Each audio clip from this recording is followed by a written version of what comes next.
Elias watched the digital countdown on his HUD flicker, 009. The interior of the drop pod smelled of ozone and recycled air. Across from him sat his blue team squad mates, strangers whose lives were now tethered to his by a tactical link. First time, Jax, a veteran with a scarred jaw, asked, "Don't sweat the first death. The reconstruction sickness only lasts a minute. Just make sure you die somewhere we can recover your memory core." Elias gripped his carbine. In the 2092 deck games, your consciousness was backed up every 10 seconds.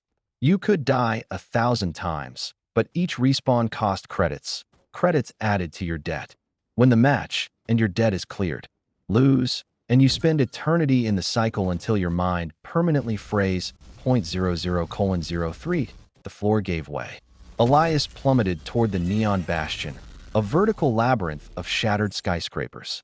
Far below, the red team's pods streaked toward the southern sector like crimson sparks. Elias hit the grav brakes, landing hard on a rooftop. A high-velocity round instantly shattered the glass canopy beside him. "Contact! Sniper at 2 o'clock!" Elias shouted.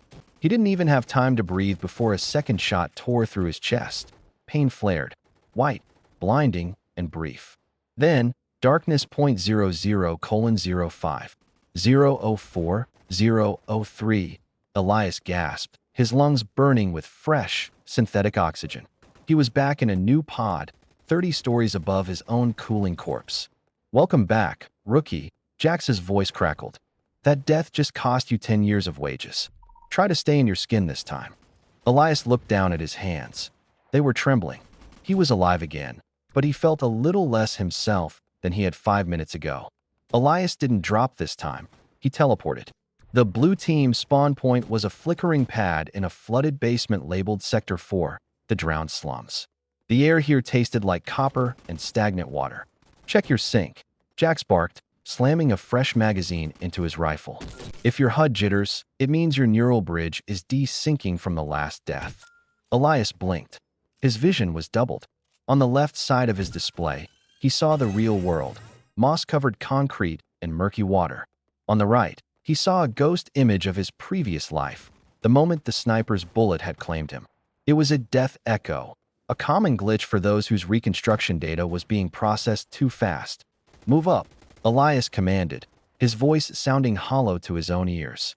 He led the squad through a narrow alleyway, the water sloshing at their knees. Suddenly, the red team's heavy gunner turned the corner. A hail of plasma bolts shredded the crates in front of them. Elias didn't flinch. He couldn't afford to. He calculated the bullet drop and the gunner's rhythm. He leaned out, fired 3 precise bursts, and watched the gunner dissolve into a shower of blue pixels, the red team's respawn animation. "Nice shot, kid," Jax muttered. "But look at your debt tracker." Elias looked. The red numbers were climbing. Every bullet fired, every stimpack used, and every respawn was billed to his soul. He had 48 minutes left in the match. If he didn't capture the central uplink, he wouldn't just lose the game. He'd be archived, a digital consciousness stored in a server bank until his debt was paid off by his descendants. "We need the high ground," Elias said, pointing toward a crumbling clock tower. "If they control the uplink, we're just feeding the machine." As they began the climb, the sky turned a bruised purple. The map was shifting. The drowned slums were being deleted, and the next arena, the magma forge, was loading in around them. The world didn't just change, it shredded. One moment Elias was standing in the knee-deep water of the slums, and the next, the floor was being replaced by blackened steel grates suspended over rivers of molten waste.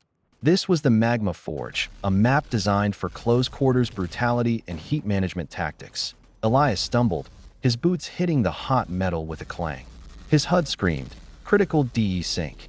"Jax, I'm seeing double." Elias gasped, leaning against a searing bulkhead. "I can see my body from the slums. It's still floating there, but the water is gone." "Don't look at it," Jax snapped, his voice distorted by radio interference. "That's just data ghosting. Your brain thinks it's still in the last map. Force a system reboot if you have to, but do it fast. Red team is spawning on the gantry above us." Elias closed his eyes and triggered a manual purge.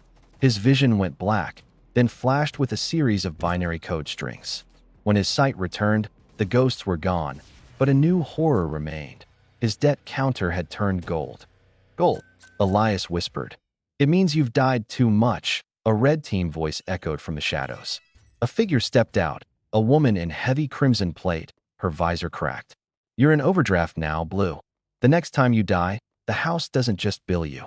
They start deleting memories to save on storage space. Elias raised his carbine, but his hands were shaking. He wasn't just fighting for his life anymore. He was fighting to remember his mother's face, the smell of rain in his home city, and why he had even entered this hellscape in the first place. The red team leader opened fire. Elias dived into the steam, the heat blistering his skin. He didn't fire back. Not yet. He was waiting for the map cycle to hit its peak. Jax, Elias whispered into the comms. If I don't make it back, tell the servers to delete my file. Don't let them archive me. The air grew impossibly thin as the forge dissolved into the final arena, the glass void. This map was a series of floating platforms suspended in a starless, obsidian vacuum. Gravity was low, and every step felt like moving through a dream or a nightmare. Elias checked his HUD. The gold overdraft icon was pulsing like a dying heart. Elias, status. Jax's voice was a mess of static. We're losing the zone control. Red team is at \98%. If they hit \100%, the match ends, and everyone in overdraft gets processed. Elias tried to respond, but a name caught in his throat. He tried to remember his younger sister's name. Maya? Mariah? It was slipping away, replaced by the cold, hard data of his rifle's ballistic arc. The game was reclaiming its storage space. I'm at the bridge, Elias said, his voice now flat, devoid of the fear that had defined him earlier. He was becoming more programmed than person that he launched himself across a gap, the low gravity carrying him through the silent air. Below him, the red team's heavy gunner, the same one he had killed in the slums, was holding the central platform. This time, the gunner was faster, his movements jerky and glitched. They're suffering too. Elias realized he didn't fire his weapon. Instead, he used his jump thrusters to slam into the gunner. They tumbled together across the glass floor. Elias looked into the gunner's eyes. They weren't even human anymore. They were just swirling pixels of data. Do you even know who you are? Elias hissed, pinning him down. The gunner let out a distorted electronic scream and triggered a pulse grenade. The explosion shattered the glass platform. Both men fell into the infinite black .00:05. 004, 003. Elias opened his eyes. He was back at the spawn point, but the world was gray. No color. No sound except for a rhythmic, mechanical humming. He looked at his hands. They were translucent. Rookie. Jax appeared beside him. Jax's face was a blank slate, his features erased by too many cycles. The final objective is live. But I don't remember why we're supposed to take it. Elias looked at the central uplink glowing in the distance. It was the only thing with color left in the world, a brilliant, mocking gold.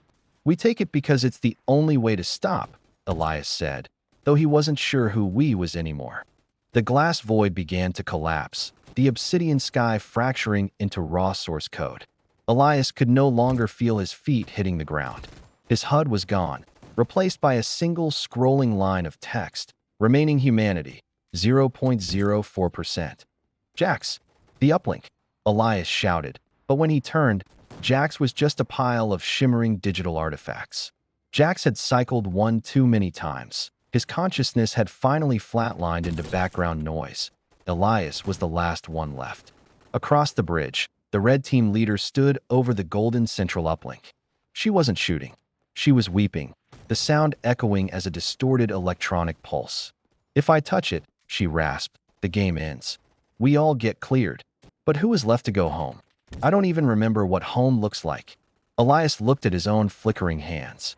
He tried to summon one last memory, the feeling of real sunlight, the taste of a home-cooked meal, but there was only a null pointer error.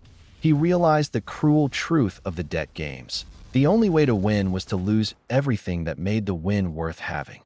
We don't go home, Elias said, his voice a perfect, synthetic chime. We just stop the cycle. He lunged forward. The red team leader didn't resist. As Elias slammed his hand onto the golden pillar, A blinding data surge surged through his core. The debt counter hit 0.00. The world dissolved into pure white. Elias woke up in a cold, metal chair. A technician was unhooking the neural probes from his temples. Around him, dozens of other players were being unceremoniously dumped from their pods. "Congratulations, 7092, the technician said, bored. "Your debt is settled. You're a free man." Elias stood up, his legs wobbling. He looked at his hands. Real skin, real bone. He walked out of the facility and into the city streets. He looked at the faces of the people passing by, searching for a spark of recognition, a family member, a friend, but his mind was a blank slate. He was free, he was alive, and he was a total stranger to himself that he reached into his pocket and found a small, crumpled photo of a young girl.